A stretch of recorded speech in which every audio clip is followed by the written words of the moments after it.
Welcome forward into today's 8:20 urgency meeting. Thank you for joining me today. I sincerely appreciate your time and your consideration of hopefully not so empty words that I'm recording and sharing with you on the construct and context of resilience and trying to find a way to share with you my experiences that I have received. I didn't create them, but I had the opportunity to receive all these experiences over the past 6 decades, and then had the ambition or the intention or the optimism to put these words and these observations into hopefully a format that is helpful to you, resourceful to you, maybe entertaining, but I hope at the heart of my heart, educational. Not that I know anything that you don't know, but my main intention is to establish a connection. Not because I'm that important or you're that important.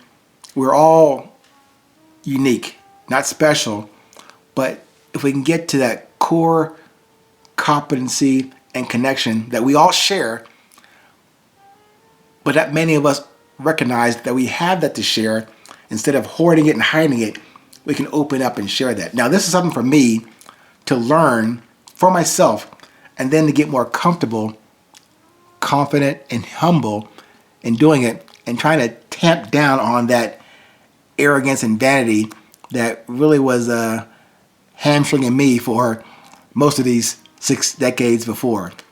But the next 60, the last 60, will be a lot better. Anyway, I digress.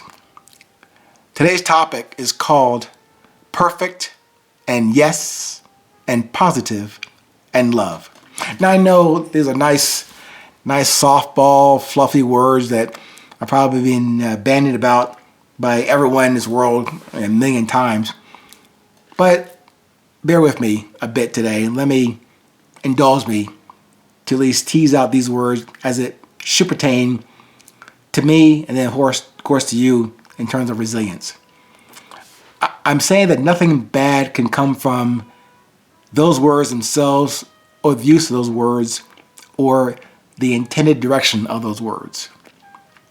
So those are great words, sure. But am I inferring or suggesting that we have to avoid negative terms and judgments and sanctions and resistance? No, I'm not saying that.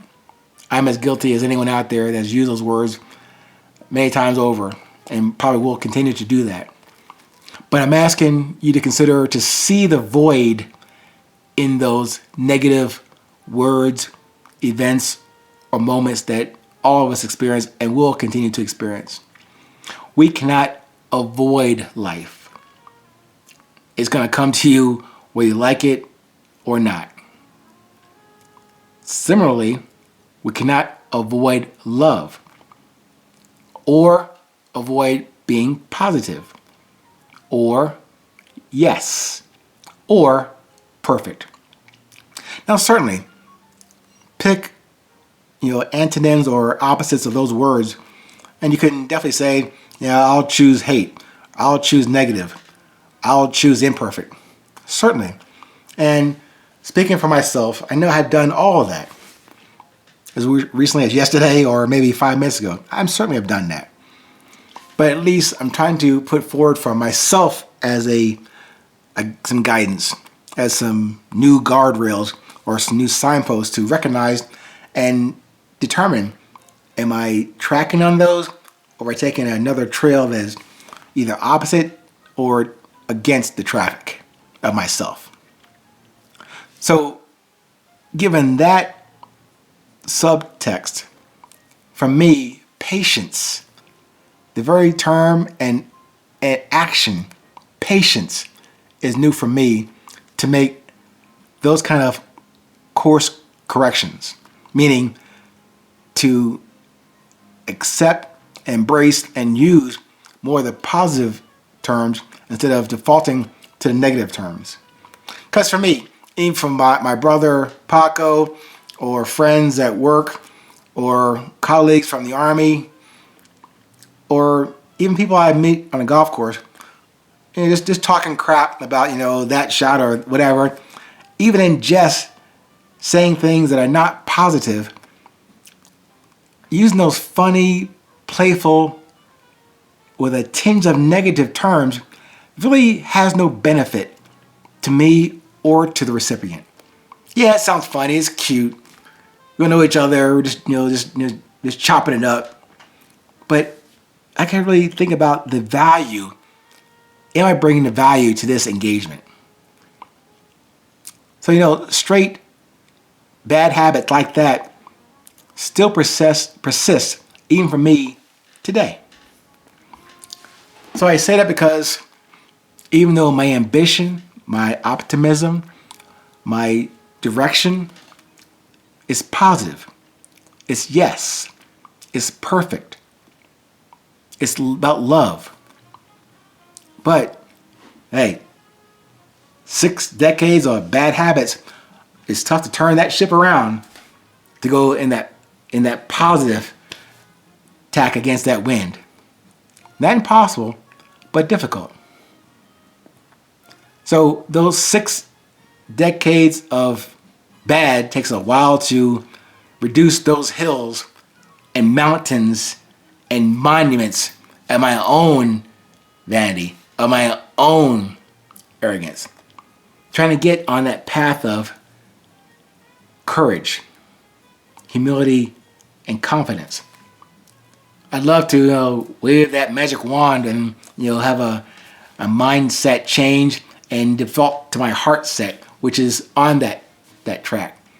But sometimes, many times, I forget that. I get caught up in the world, not about what I know at my heart, at my core, is really what I need to be.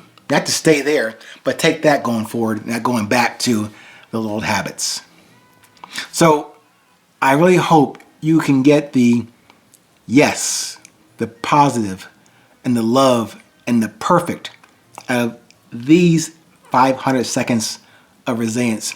And this is my testimony today on resilience. I know I've said before, when I close out these episodes, typically I say, stay present, stay current.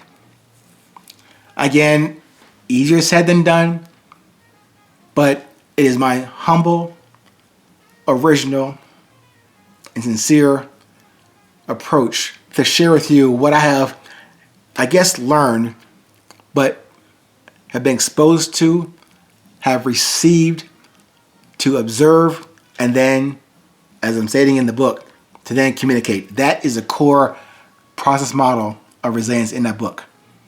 But as I said, and I do say, stay current, stay present. But as he said, Dr. Martin Luther King, I may not get there with you, but we can get here, present and current today. So please, remember, it is always a 20.